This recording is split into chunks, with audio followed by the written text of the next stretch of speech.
할렐루야. 우리 옆에 있는 분들과 인사하십시다. 할렐루야. 반갑습니다. 오늘 주신 하나님의 말씀은 다시 여호수아 24장으로 돌아가서 여호수아 24장 19절부터 28절까지 말씀이 되겠습니다. 구약 성경 357면 여호수아 24장 19절부터 28절까지 우리 함께 읽겠습니다. 여호수아가 백성에게 이르되 너희가 여호와를 능히 섬기지 못할 것은 그는 거룩하신 하나님이시오 질투하는 하나님이시니 너희 허물과 죄를 사지 아니하실 것임이라. 만일 너희가 여호와를 버리고 이방 신들을 섬기면 너희에게 복을 내리신 후에라도 돌이켜 너희에게 화를 내리시고 너희를 멸하시리라. 백성이 여호수아에게 말하되 아니니이다. 우리가 정녕 여호와를 섬기겠나이다. 여호수아가 백성에게 이르되 너희 여호와를 택하고 그를 섬기리라 하였으니 스스로 증인이 되었느니라. 그들이 가로되 우리가 증인이 되었나이다. 여호수아가 가로되 그러면 이제 너희 중에 있는 이방 신들을 제하여 버리고 너희 마음을 이스라엘의 하나님 여호와께로 향하라. 백성이 여호와에게 우리 하나님 여호와를 우리가 섬기고 그 목소리를 우리가 청종하리이다 한지라. 그날에 여호수아가 세겜에서 백성으로 더불어 언약을 세우고 그들을 위하여 율례와 법도를 베풀었더라. 여호수아가 이 모든 말씀을 하나님의 율법책에 기록하고 큰 돌을 취하여 거기 여호와의 성소 곁에 있는 상수리 나무 아래 세우고 모든 백성에게 이르되 보라 이 돌이 우리에게 증거가 되리니 이는 여호와께서 우리에게 하신 모든 말씀을 이 돌이 들었음이라. 그런즉 너희가 너희 하나님을 배반치 않게 하도록 이 돌이 증거가 되리라 하고 백성을 보내어 각기 기업으로 돌아가게 하였더라. 아멘. 몇 주 전 주일 설교 시에 제가 구약의 종교는 원시적이었다라고 말을 했는데 원시적이었다라고 말한 이유는 정말로 원시적이었기 때문입니다. 이 원시적이라는 말은 굳이 나쁜 뜻이 아니고 원래의 시작이라는 뜻입니다. 하나님이 원시적이라는 말을 하는 게 아니고 사람들이 원시적이었다라는 말을 하는 것입니다. 하나님이 아무리 앞서가시더라도 사람이 원시적인 사고방식을 갖고 있다면 하나님은 그들의 수준을 어느 정도 감안하실 수밖에 없습니다. 어른이 갓 걸음마를 떼는 아이와 함께 걷는다면 아기와 속도를 맞춰야 되는 것과 마찬가지입니다. 그게 아니고 그 아기를 업거나 유모차에 태우고 어른의 속도대로 걸을 수는 있겠지만 그렇게 하는 한 그 아이는 결코 스스로 걷는 법을 배우지 못할 것입니다. 구약의 신앙이 원시적이었다라는 증거는 하나님이 그들에게 제시하시는 조건이 지극히 초보적이고 유아적이었기 때문입니다. 오늘 본문에 그 대표적인 예가 나와 있는데 20절에 만일 너희가 여호와를 버리고 이방신들을 섬기면 너희에게 복을 내리신 후에라도 돌이켜 너희에게 화를 내리시고 너희를 멸하시리라. 지극히 맞는 말씀입니다. 그러나 지극히 초보적인 말씀입니다. 그동안에 그 많은 세월이 지났는데도 불구하고 하나님의 염려는 여전히 이들이 이방신을 섬기지 않을까 하는 것이었습니다. 그렇기 때문에 그것을 금지하고 만일 너희가 그렇게 하면 내가 너희에게 복을 내린 후에라도 화를 내리겠다라고 위협을 할 필요가 있었던 것입니다. 가장 본능적인 차원에서 이스라엘 백성과 흥정할 필요가 있었다는 얘기입니다. 부모가 아이와 흥정을 할 때 이 숙제를 끝내면 게임을 한 번 하도록 허락을 하겠다.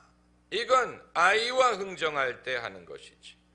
애가 20대가 되었는데도 여전히 이렇게 한다면 그건 그 아이에게 문제가 있는 것입니다.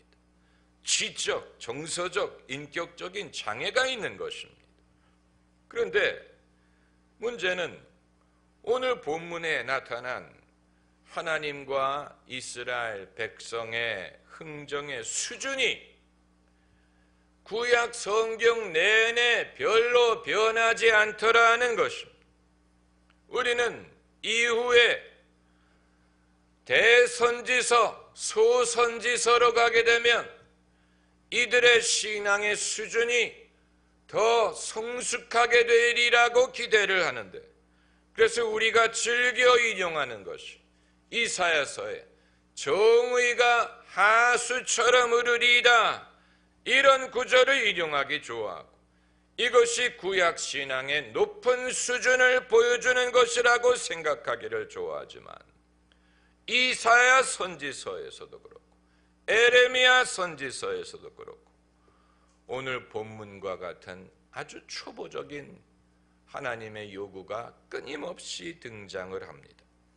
그래서 이사야서 44장 8절을 보면 나 외에 다른 신이 없도다, 거기에도 하나님이 그 말씀을 하고 계시고, 44장 9절에 우상을 만드는 자는 다 허망하도다, 이사야 선지자의 시대에 가서도 여전히 이스라엘은 이방신과 우상에 취약했다는 얘기예요. 그들의 역사가 1000여 년, 2000년이 되지만 그들의 고질적인 문제가 변하지 않더라는 것입니다. 이 모든 것을 감안할 때 오늘날 우리가 구약 성경을 설교 본문으로 채택하는 데에는 한계가 존재할 수밖에 없습니다. 한국의 많은 부흥사들과 기복신앙의 전도사들이 즐겨 설교 본문으로 채택하는 성경 구절이 구약 성경이었다는 것은 결국은 이 땅의 성도들에게 유아식을 먹였다는 것입니다. 이유식을 먹였다는 얘기. 하나님을 잘 믿으면 복을 받을 것이고 그렇지 않으면 화를 입을 것이다, 맞는 메시지이기는 한데 이것은 구약 성경의 초보적인 말씀이었고 이스라엘 민족을 유아처럼 다루시는 하나님의 방법이었습니다. 아마 여러분, 목사님 이전에 안 쓰시던 파격적인 단어를 사용하시는 게 아닙니까? 이런 식으로 생각을 하시는 분들이 계실지 모르겠는데, 여러분, 그리스도인이 된다는 것에 대하여 우리가 끊임없이 생각을 해야 됩니다. 우리 모두가 고여있는 물이 되지 않고 흐르는 물이 되어야 합니다. 예수님 말씀에 나를 믿는 자는 그 배에서 생수의 강이 솟아나리라 하고 하셨습니다. 생수라는 말은 고여있는 물이 아니고 흐르는 물이라는 말이에요. 우리의 신앙이 내가 50년 전에 세례받았을 때 그 수준을 벗어나지 못했다면, 40년 전에 한국의 개신교가 부흥했을 때 그 당시 부흥의 수준을 벗어나지 못했다면, 내가 한때 기도에 열심이었을 때 그 기복신앙적인 생각을 벗어나지 못한다면, 그리고 한국 국민이 갖고 있는 그 근본적인 이 무속신앙적인 그 성향을 벗어나지 못한다면 우리가 예수님의 이름을 인용하고 예수님의 이름으로 기도를 함에도 불구하고 예수님이 이렇게 믿지 말라라고 경고하시던 그것을 더 가까이 하게 되는 우리의 모습을 발견하게 되는 것입니다. 예수님이 분명히 너희는 이렇게 기도하지 말라, 이방인처럼 되지 말라, 무엇을 먹을까 마실까 염려하지 말라, 이방인처럼 중언 부언 기도하지 말라, 분명히 예수님이 이렇게 하지 말라, 이런 식으로 신앙생활하지 말라라고 경고를 하셨는데, 우리가 신앙에 열심히 많아질수록 예수님의 이름을 입에 올리기를 좋아하고 예수님의 이름으로 기도하기를 좋아하나 예수님이 하지 말라고 하시는 것을 더 하는 우리의 모습을 발견하지 않느냐는 것입니다. 예수님이 분명히 이렇게 하지 말라라고 하셨는데 우리는 믿으면 믿을수록, 열심히 믿으려고 할수록, 기도를 하면 할수록 예수님이 하지 말라고 했던 것을 닮아가고 있는 것입니다. 이것은 불가피한 것이기 때문에 그런 것인가? 인간은 결국 변화될 수가 없기 때문에 그런 것인가? 왜 구약의 이스라엘의 경험이 적어도 2000년 이상이 지속되는 것이었는데도 불구하고 초반이든 중반이든 이후에든 주님이 그들에게 하시는 말씀의 내용이 별로 바뀔 수 없었느냐? 그것은 그만큼 인간이 바뀌기가 힘들다는 것을 보여주는 것이고, 인간을 하나님의 사람 만드는 것이 그만큼 어렵다는 것을 보여주는 것입니다.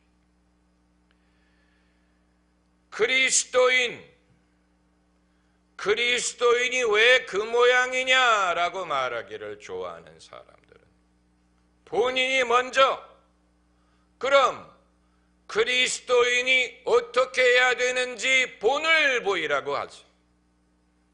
그리고 나서 그리스도인이 왜 그 모양이냐라는 말을 할 자격이 있지만 본인도 그리스도인이 된다는 의미를 아직 잘 모르고 있다면 그 사람이나 나나 우리 모두는 이 시대, 이 세상에서 그리스도인으로 산다는 것이 어떤 것인가를 아직도 찾고 있는 중이에요.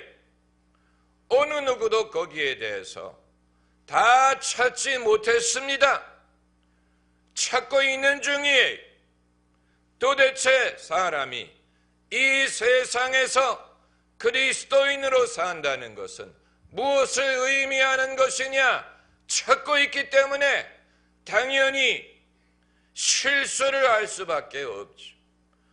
그렇기 때문에 그리스도인이 왜 그 모양이냐라를 말을 하기 이전에 그리스도인이 된다는 것은 무엇이냐를 우리가 함께 찾으려고 해야지. 마치 누구는 이미 정답을 갖고 있는 것처럼 말하는 것은 그 사람도 그리스도인이 된다는 것을 아직 모르고 있다는 얘기예요. 왜냐하면 이 세상에서 그리스도인이 된다는 것은 그렇게 쉬운 얘기가 아니에요. 그렇게 쉬운 일이 아닙니다. 내 주를 가까이 하게 하면 십자가짐 같은 고생이에요. 어려워요. 무엇처럼 어려우나 십자가를 지는 것처럼 어려워. 십자가. 우리는 예수님의 십자가를 말하기를 좋아하지만 우리에게도 십자가가 있다고 하셨어요. 내 십자가를 지고 나를 따를지니라고 하셨는데 그 말은 어렵다는 얘기예요. 어렵지 않다면 다 기독교인이 되지. 그렇기 때문에 기독교인이 된 후에도 세상에서 기독교인처럼 산다는 것은 무엇을 의미하는 것인지를 우리는 여전히 찾고 있는 중이에요. 지난 2000년 동안 교회가 그것을 찾았어요. 구약 성경을 이해하기 위해서 우리가 전제해야 될 것은 이스라엘 민족의 경험은 하나님의 실험이었다는 사실. Grand experiment. 실험이란 말은 될 수도 있고 안 될 수도 있는, 될지 안 될지를 테스트한다는 뜻이 아니고 예행 연습과도 같다고 생각하면 됩니다. 군부대의 훈련과도 같다고 생각하면 됩니다. 결혼 예행 연습을 하는 것처럼 D-Day가 오기 전에 실전처럼 연습하는 것입니다. 실제로 해보면 어떠한지, 어떤 문제가 있을 것인지를 알아보기 위하여 하는 것이 실험이에요. 어떤 목적을 위한 실험이었느냐? 하나님의 백성이 되기 위한 실험이었어요. 하나님의 백성. 그렇기 때문에 하나님이 지구상의 수많은 민족 중에서 이스라엘 민족을 선택을 해서 실험을 하신 거예요. 이들이 하나님의 백성이 되는 과정에는 어떤 일이 수반이 되느냐, 어떤 어려움이 있느냐, 얼마나 힘드냐, 과연 얼마나 걸리느냐, 어떤 장애물이 있느냐, 하나님도 그것을 알기를 원하셨고 사람들도 그것을 알게 되기를 원하셨어요. 시행착오가 있는 일입니다. 무엇에 비교하면 쉬우냐면 민주주의에 비교하면 이해가 쉽습니다. 여러분, 민주주의가 시행된 지 얼마나 됐습니까? 서구 사회 민주주의의 전통은 역사를 거슬러 올라가야 됩니다. 수백 년 전으로 거슬러 올라가서 영국의 마그나 카르타라든가 명예혁명이라든가 프랑스 혁명이라든가 과거로 거슬러 올라가야 됩니다. 민주주의가 거저 이루어진 것이 아니고 상당한 시간이 필요했고 많은 시행착오를 거쳤고 지금도 민주주의는 완전하지 않아요. 유럽의 브렉시트, 유럽의 난민 수용 거부, 테러, 이민자 배척, 이 모든 것은 결국은 민주주의가 뜻하는 것이 무엇이냐에 대한 고민을 보여주는 것입니다. 미국의 트럼프 당선 이후의 갈등, 이것도 민주주의가 무엇이냐에 대한 갈등을 보여주는 것입니다. 우리나라도 마찬가지. 왜 우리나라의 정권이 좌파로 갔다가 우파로 갔다가 우왕좌왕하느냐?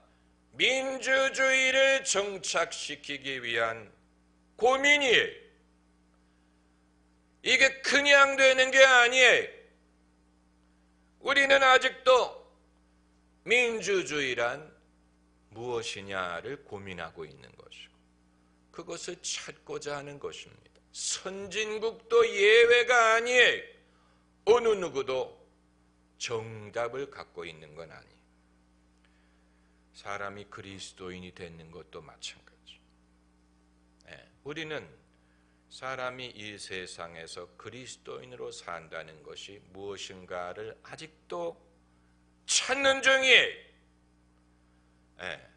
우리가 세상을 떠난 게 아니고 세상에 있으면서 직장을 다니면서 하는 일을 하면서 가족이 있고 돈을 벌어야 되고 이것도 해야 되고 저것도 해야 되고 그런 와중에 그리스도인으로 산다는 것, 그리스도의 가르침을 배우고 실천한다는 것, 여러분 그것은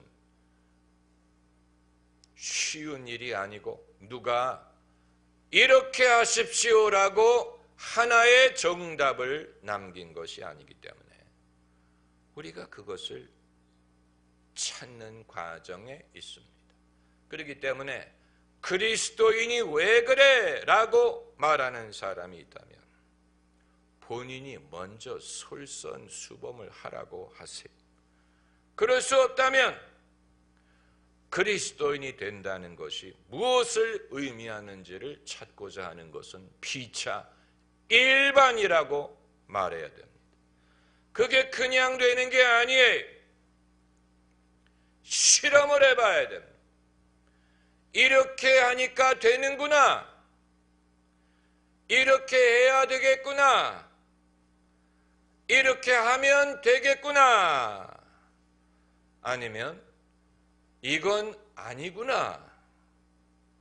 아직도 배워야 할 것이 있구나. 아직도 갈 길이 멀구나. 우리 모두가 그것을 배워가는 것입니다. 여러분, 아직 인류는 배워야 할 것이 많이 남아있어요. 아직 배워야 할 것이 많이 남아있어요. 배워야 될 것이 남아있는 한 하나님은 역사를 종결시키지 않으실 것입니다. 기도하십시다.